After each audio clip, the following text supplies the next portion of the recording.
I don't know. I don't. We kind of have plays we walk through and what we think, and before the game, and then we have plays that we like that we haven't run, and just kind of talk to them about it. So, we made third downs. The first one was a big third down by Alante. So I'm trying to harp on our guys on third downs, and I said it's pretty simple. And the week before, not to get off your question, but the week before, we were 0 for 3 in the fourth quarter. Last week we were 3 for 0, 3 and 0, and difference in points. So we've executed and made some plays. Made a big play in the first play of the second half, and kind of took it from there. So. You talked about wanting to finish last week. I mean, was that something you really can harp as a positive thing in your guys, the way they finished that fourth quarter? Yeah, I mean we talked about it all the time, and they certainly did, and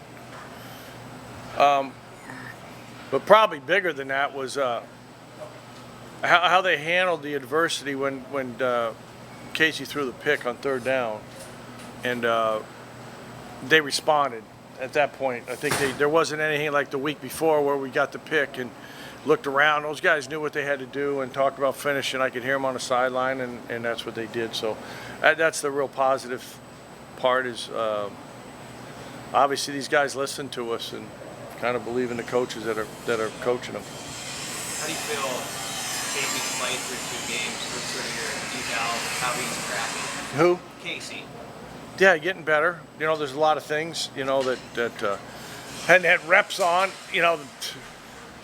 The interception, they did a good job. They gave us a look, and he saw the linebacker, and he did not see the other linebacker that was lying over the center.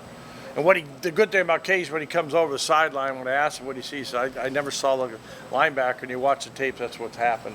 We hadn't given him that look, and that was a good play by their defense on that. And one of those plays that I kind of see I would like to have back, but that was kind of one of our plans that he liked that throw, and we'd given him a couple looks on it, and it just didn't happen.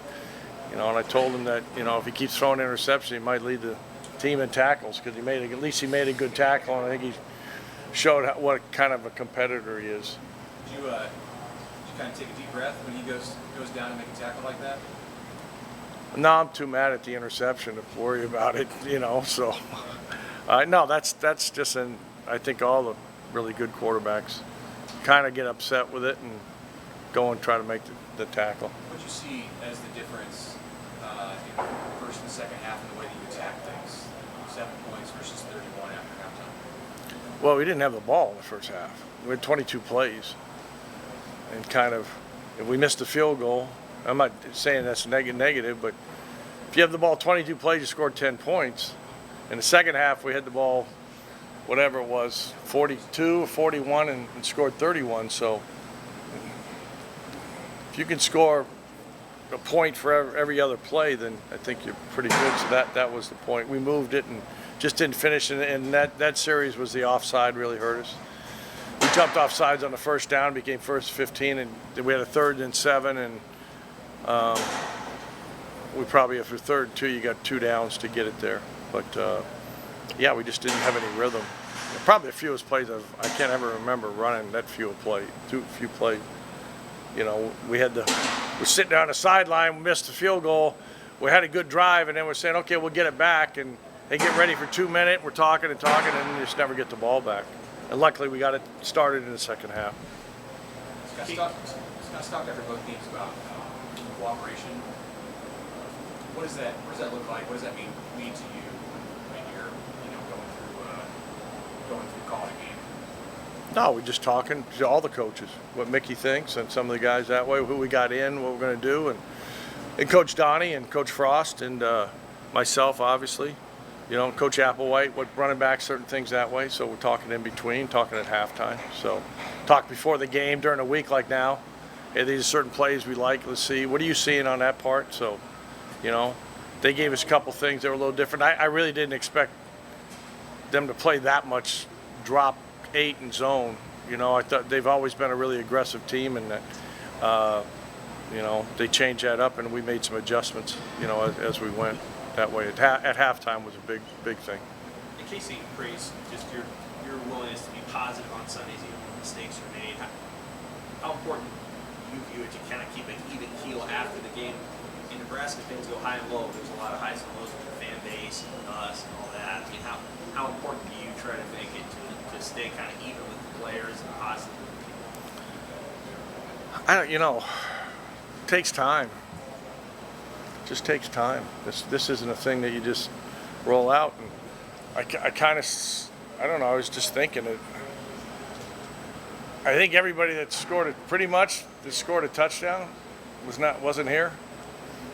I mean, you talk about new faces, you talk about new coaches, you're talking about those things. So, I'm trying to be the leader of the offense, and if I lose my mind, and I don't think that helps anybody. Even though it's just, this isn't a group that need to. I don't think that they care, and they bounce back, and so I don't. It's just kind of like we got really good kids, and they're working hard, and they're not professionals, and even it was that same way. I coach young, I've coached rookies in the NFL, and Ben and Brandon Whedon was a rookie that just came, and so it's, and I'm learning as we go too. So it's and I've been on another side of the ball. I was at UMass and played North Carolina State when they had Phillip Rivers, and played. You don't have to say much in those type of games. You're gonna get a great effort. So I respect those guys on the other side. So that's kind of what my other thing was. Hey, they got big hearts, and it's just part of the game. I think in this day and age, you just try to teach respect a little bit more to your opponent, and and your teammates and everything else. And I think we took a big step this past week. Was there a get to know you moment in the first two games where you were reminded, yeah, this is all still pretty new? Yeah, it's just, I said I've had a bunch of jobs. It's like that all the time. It's not like, it's probably lost every game I took a new job.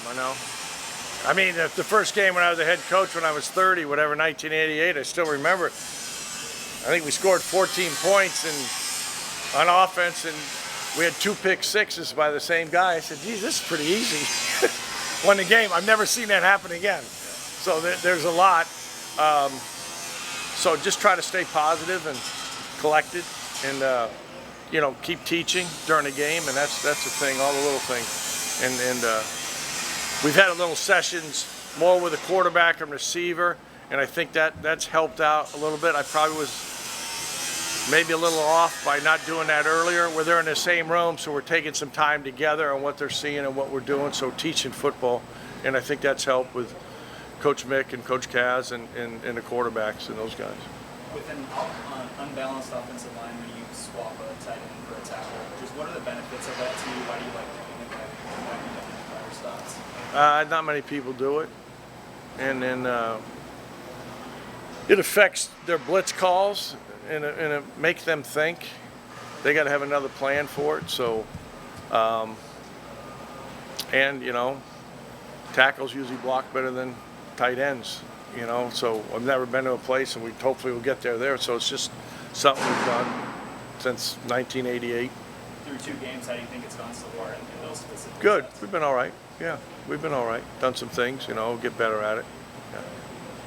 I know it's tricky with Georgia Southern, Clay and the new staff there. What are your early thoughts on what they might bring on defense and sort of your test this week? I don't know. I played Georgia Southern 4 times. Obviously when Paul Johnson was there, they played in the national championship and played them in the second round of the playoffs down there. They have better athletes than they look on tape, and that's what I told the players. It's the same kind of thing. This is a big game for them. They've played in a bunch of big games. We played them when they were in the Sun Belt. They got good athletes and guys that can run. So we told them they're going to be a little bit more twitchier, faster than you see on tape. And they have a long standing, much like Nebraska. They have a long standing. They've won their 5 or 6 national championships, and that way. And it wasn't that long ago they were pretty good at. They were winning 10, 11 games, going to bowls. So as I said, I'm glad. I'm 0-2 at Georgia Southern, so I'm glad we're here at Lincoln this week. So I'm hoping that will be an asset. Has Anthony Grant been kind of what you were seeing throughout camp, or has he even surprised you a little bit? Yeah, I think he's been more consistent. That just goes with really good coaching from Coach Applewhite. That, he's always shown against the times that he's popped a run, that way. But I think he's much more consistent in his reads and understanding the plays better that way. And really had a good game last week, and really had a good start to his career. And proud of him how far he's come. You've obviously got some talent behind him at that position. As he continues to progress and mature and get in, 23 carries last week, what do you do as a coordinator to kind of help get that talent on the field in other ways? Well, right now he's the best running back we have, and we just kind of felt AJ. I think he took a step. Gabe had a good week. Jaquez had a good week. So you're going to need those guys, and Ramirez back and forth. So it's good to have depth. So we'll see what's. You never know what's going to shake out. One carry and the guy can be out. So it's hard to go at this level with just one guy. So we try to even reps. Wouldn't probably like him to have any more carries than that, though.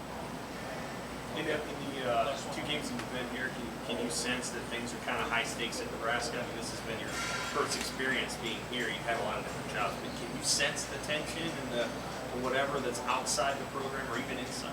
I don't know. I'm in here and I go home. I don't read anything. I don't go anywhere. It's like I don't have time. So it's not. I don't. No, I don't really see any different than the other jobs. It's like it's a good place on Saturdays, and so was Heinz Field, and so was McGurk, and so was a place in the NFL. But I'm more concerned about the players than anything else. That's the biggest concern. That's the fun part, I think, at this level is the education piece. Of always about being a teacher, not just a football, but things in life and classes and people that way, and how to carry yourself. So this is a good place as any as I've been to teach those things.